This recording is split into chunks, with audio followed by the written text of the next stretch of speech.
Tahu, Kak. Tahu. Tahu protokol kesehatan nggak, Bu? Tahu. Iya, tahu. Tahu.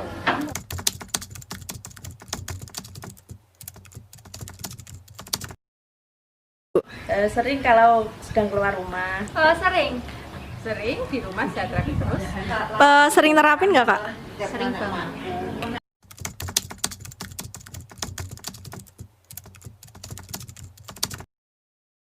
Taunya dari mana, Kak?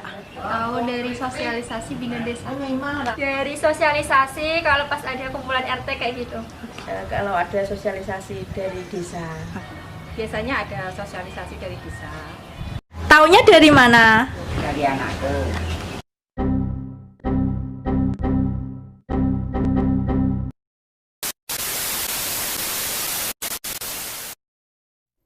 Assalamualaikum warahmatullahi wabarakatuh. Salam sejahtera untuk kita semua. Salam, Om Swastiastu, Namo Buddhaya, salam kebajikan. Halo semuanya, gimana nih kabarnya? Semoga kita senantiasa diberkahi oleh Tuhan Yang Maha Kuasa dan tetap bersemangat di tengah situasi yang tidak bersahabat ini. Saya, Majidatun Nikmah, dari KKNDR 90 UIN Syarif Hidayatullah Jakarta. Di sini saya akan berbagi beberapa informasi tentang komunikasi yang tepat untuk mengomunikasikan pandemi ini kepada penduduk, terutama penduduk desa. Nah, mau tahu gimana kelanjutannya? Tetap stay di video ini ya.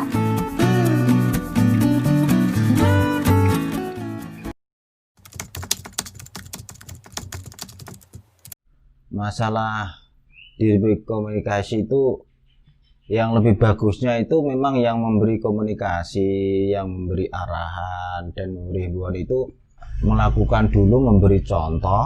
Pada waktu ada kumpulan-kumpulan, ada forum-forum rapat, itu selalu saya sampaikan.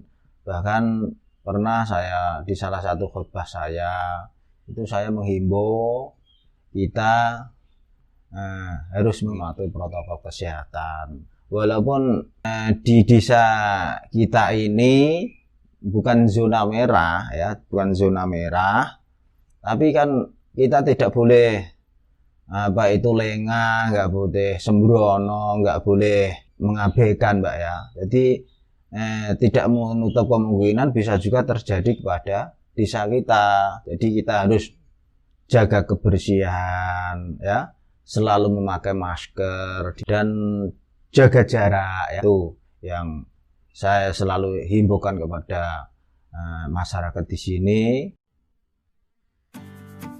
Komunikasi merupakan hal yang sangat krusial dalam kehidupan sehari-hari. Terutama dalam pandemi kali ini, komunikasi ini sangat berperan penting untuk menyeimbangi tumpang tindih informasi yang beredar. Nah, sebenarnya ada 5 unsur dalam komunikasi, yaitu komunikator, pesan, media, komunikan, dan feedback. Pertama, komunikator. Komunikator merupakan orang yang sangat berperan penting dalam berlangsungnya komunikasi ini. Dia sangat bertanggung jawab dalam pengemasan pesan yang tepat untuk dikomunikasikan kepada komunikan. Yang kedua, ada pesan. Pesan di sini harus dibuat sedemikian rupa, sesederhana mungkin, sehingga orang bisa memahami apa yang kita bicarakan. Jadi, baik buruknya komunikasi juga tergantung dengan pesannya. Semakin mudah dipahami pesan itu, maka semakin berhasil komunikasinya. Dan sebaliknya, semakin buruk pesan yang disampaikan atau pengemasan pesannya, maka orang yang mendengarkan pun tidak akan bisa memberikan feedback kepada kita. Ketiga, ada media. Di sini media kita bisa menggunakan face-to-face langsung atau bisa melalui mass media, tergantung konteks apa yang akan kita bicarakan. Selanjutnya ada komunikan. Nah, komunikan di sini apa sih? Komunikan ini seperti kita yang sedang mendengarkan orang yang berbicara dengan kita. Kita di sini sebagai pendengar sekaligus pemberi feedback dari komunikator itu. Kita sebagai komunikan juga harus cerdas dalam mendengarkan sebuah komunikasi, agar komunikasi ini tidak hanya satu arah. Yang kelima, ada feedback. Berhasil tidaknya komunikasi itu tergantung feedback ini. Jika komunikan memberikan feedback kepada komunikator, entah berupa perkataan ataupun perbuatan, maka komunikasi bisa dikatakan berhasil. Namun sebaliknya, jika komunikan di sini hanya mendengarkan saja, namun tidak mengerti apa yang dikatakan, dan tidak ada feedback tentunya, maka komunikasi ini dianggap buruk. Lingkungan pedesaan merupakan daerah yang cenderung minim terjadi kasus coronavirus. Dan ini membuat sebagian masyarakat pedesaan itu berpikir bahwa daerah mereka akan aman-aman saja dan corona ini tidak akan sampai ke lingkungan mereka. Tentunya anggapan itu salah besar. Karena apa? Corona ini sudah melampaui ekspektasi kita sebelumnya yang tidak akan sampai ke penjuru-penjuru daerah. Faktanya, corona sudah menyerang seluruh dataran Indonesia. Dan hal itu tidak menutup kemungkinan akan masuk ke pedesaan mereka yang mereka anggap sebagai tempat paling aman untuk berlindung dari coronavirus. Lantas, seperti apa sih komunikasi yang tepat untuk mengomunikasikan pandemik ini dan segala protokol kesehatannya kepada penduduk desa? Pertama yang harus kita perhatikan adalah komunikatornya. Komunikator di sini harus memenuhi 3 koherensi, yaitu koherensi struktural, koherensi material, dan koherensi karakter.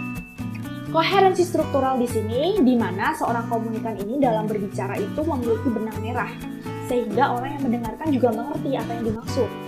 Yang kedua adalah koherensi material. Koherensi material ini di mana seorang komunikator itu berbicara hal yang sama di waktu yang beda. Jadi dia memiliki konsisten dalam pembicaraan. Yang ketiga adalah koherensi karakter. Yang dimaksud dengan koherensi karakter ini, di mana seorang komunikan ini memiliki tabiat yang baik di mata masyarakat, sehingga segala ucapannya itu bisa dianggap benar.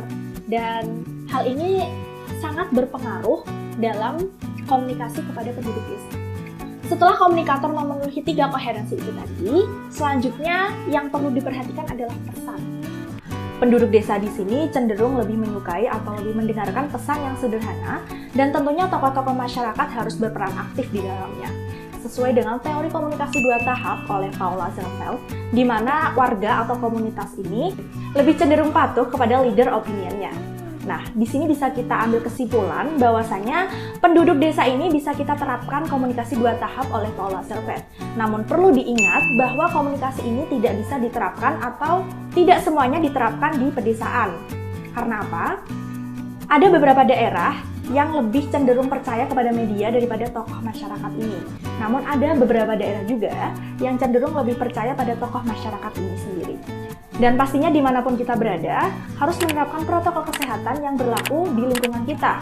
Bukan hanya untuk kebaikan kita, namun juga di daerah lingkungan kita atau di orang-orang sekitar kita. Karena virus ini hanya bisa diperangi dengan kita patuh kepada protokol kesehatan yang telah diterapkan oleh pemerintah. Sekian informasi yang dapat saya sampaikan, kurang lebihnya mohon maaf. Terima kasih telah menyaksikan. Wassalamualaikum warahmatullahi wabarakatuh.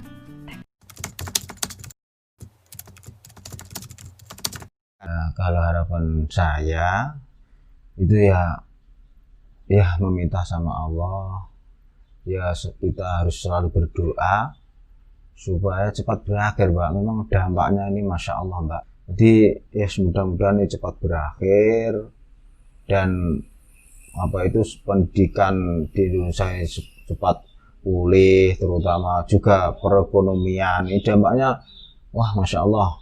Jadi orang-orang kecil ini dampaknya sudah dirasakan sekali, Mbak. Sangat dirasakan sekali ini di desa ini. Gitu, Mbak. Ku lihat ibu berdiri sedang bersusah hati. Air matamu berlinang, mas intanmu terkenang.